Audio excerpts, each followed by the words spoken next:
Saya tidak pernah menyatakan tidak setuju kepada Mas Ahy.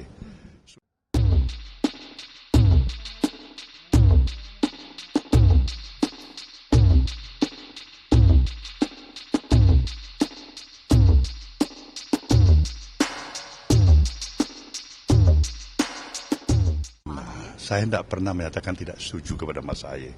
Sungguh saya harus katakan itu. Apalagi di dalam publik, atau pertemuan dimanapun, tulisan, apa ada.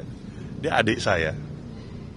AHY sebagai seorang adik, orang muda, pemimpin muda yang saya harapkan the rising star ke depan nantinya, harusnya. Ya, baik. Terima kasih. Udah.